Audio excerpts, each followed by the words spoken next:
Great to see you. We're really, really happy that you've been joining us each week to share stories. We've really enjoyed it, haven't we, Rusty? And this will be the last story we share because it's the summer holidays. So let's hope you enjoy this one. Okay, we've chosen to share with you Algy's Amazing Adventures in the Jungle. So settle down and here we go. Algy's Amazing Adventures in the Jungle. Algy didn't like his new house. Nobody had lived there for a long time and it smelled funny. He was in the garden. He kept getting in the way of the removal men, so his parents had sent him outside. Bang! That was the sofa dropping. Algy jumped. He hated noises. There were lots of things that Algy didn't like. Top of the list was his own name, Algernon Pugh. Algernon was just weird.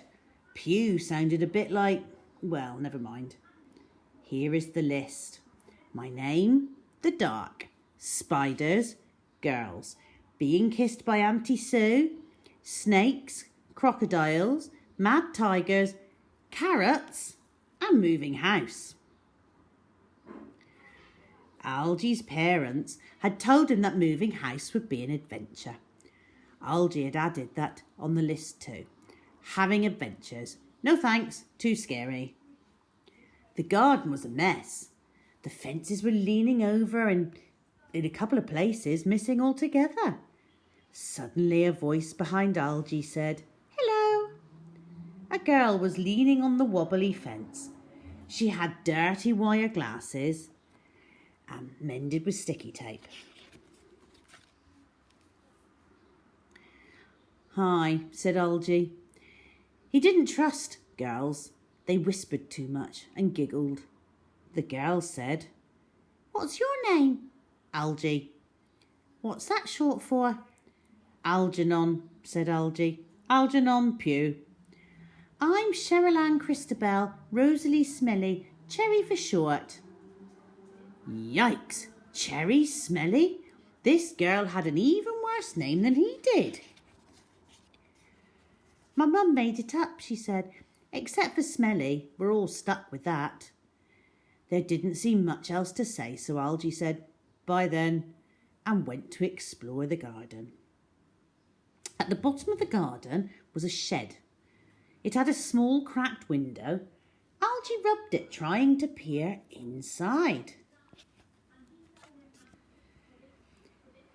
"You can't see," said Cherry from behind. "I've already tried and the door won't open." Algy felt annoyed. Who did she think she was, coming into his garden and telling him about his own shed? He ignored her and gave the door a push. Well, it was his door. He'd decide whether it could be opened or not. "It's locked," said Cherry. "I can see that," said Algy, and this time he gave the door a kick. Crash! The door burst open. "Hooray!" cheered Cherry. Together they stared into the shed. Now that it was opened, Algy wasn't sure he liked it. It was dark in there. There were cobwebs, and cobwebs meant spiders. "Let's go in," said Cherry. "No point," said Algy, backing away. "Nothing to see." Well, there wasn't, apart from some rusty garden tools and an old wooden box in the corner. "Could be treasure." Cherry pointed to the box. "Who leaves treasure in an old shed?" said Algy. But Cherry was already inside, trying to get the lid off. "Come on, this is exciting. Give me a hand." Algy wished she would just go away. She was taking over. But if he didn't help, she'd probably tell her friends he was scared, and they would whisper and giggle. "Watch out for spiders." He stepped towards the box in the corner. You pull and I'll push," said Cherry. "Ready? Go." Algy pulled and the lid of the box flew back. He fell into the back wall of the shed and a plank fell outwards with a crash. "Oh, empty," said Cherry. "Never mind." Algy said nothing. He was staring through the gap where the plank had been, into a jungle. "Are you okay?" asked Cherry. Oh, wow! Oh, Algy said nothing. This was impossible. How could there be a jungle growing behind his shed? "Oh, wow!" gasped Cherry. "What is that?" "A jungle," said Algy. A butterfly fluttered past.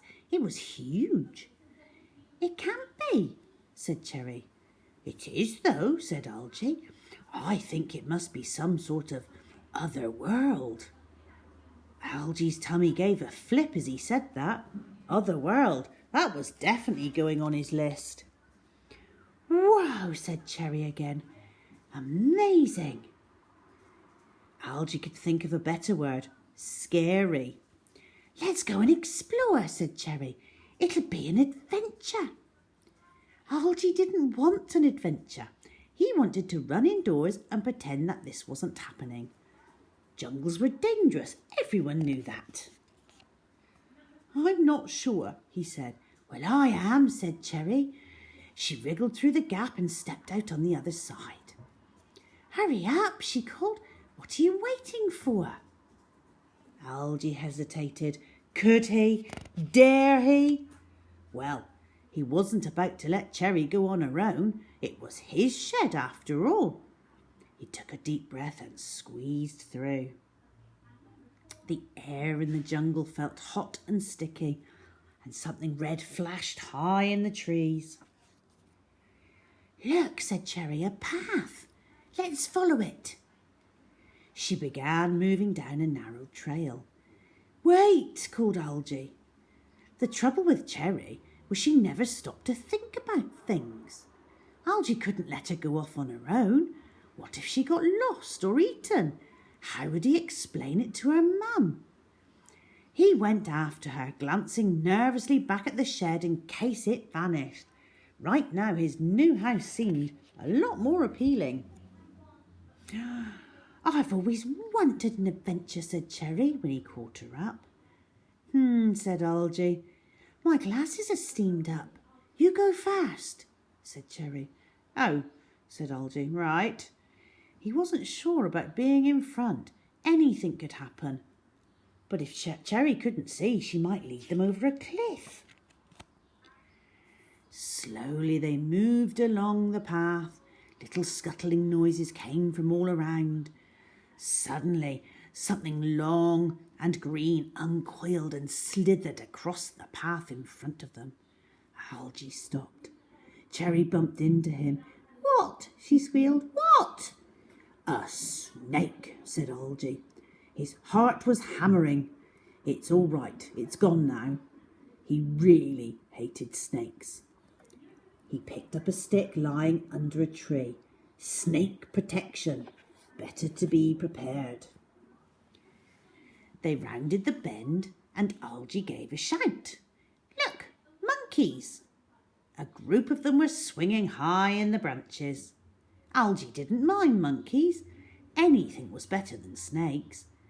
"Where?" said Cherry. She was wiping her glasses on her sleeve.